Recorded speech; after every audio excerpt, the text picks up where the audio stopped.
Alright, magandang umaga rin si Emil at good news nga po mga kababayan dahil magandang panahon ang maaasahan natin ngayong araw ng linggo. Sa kasalukuyan ng umiiral po sa ating bansa, ito pong tinatawag natin na Northeast Monsoon o hanging amihan at partikular po yan nakakaapekto dito po yan sa may hilagang Luzon.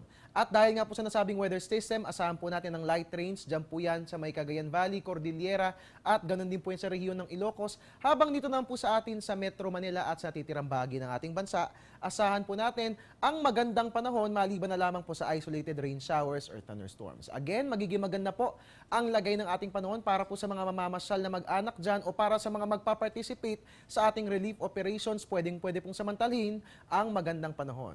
Samantala mga kababayan, ayon po kay Pag-asa Weather Forecaster Joy Figurason, magpapatuloy po ang magandang panahon for the next 3 days dahil ayon nga po sa kanya, sa susunod na 3 araw asahan po natin na wala pong bagyo o anumang sama ng panahon na mabubuo o papasok sa Philippine Area of Responsibility. So magandang balita po yan pagkatapos sa mga sunod-sunod na bagyo na ating naranasan. At yan nga po ang aasahang lagay ng panahon ngayong araw ng linggo, November 17. Magbabalik po ang Panahon TV Express makalipas ng isang paalala.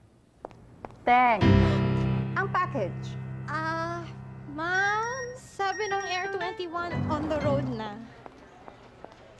Ano, Teng? Ang package. Ma'am, sabi ng Air 21 na receive na. Okay, very good. Basta padala, sagot ka ng Air 21. May real-time delivery updates via text para worry-free ka. Teng, ang package, napadala mo na? Yes, ma'am, sa Air 21. Sa Air 21, sagot ko, padala mo. At mga kababayan ng Air 21 at Panahon TV ay muli pong nananawagan sa ating lahat na mag-donate po tayo sa ating mga kababayan. Sagana na po tayo sa mga relief na pagkain. So this time, ang kailangan naman po nating ibigay sa ating mga kababayan, yung mga gamit pang luto po. Nung sa gayon, makapagluto sila ng kanilang makakain. Tumatanggap nga po kami ng mga luma, magagamit pang wok o kawa, ganun din ng mga sandok at kaldero at ganun din ng mga saucepan. Para po sa inyong mga donasyon, pwede pong itawag po yan sa ating customer service hotline 854-2100.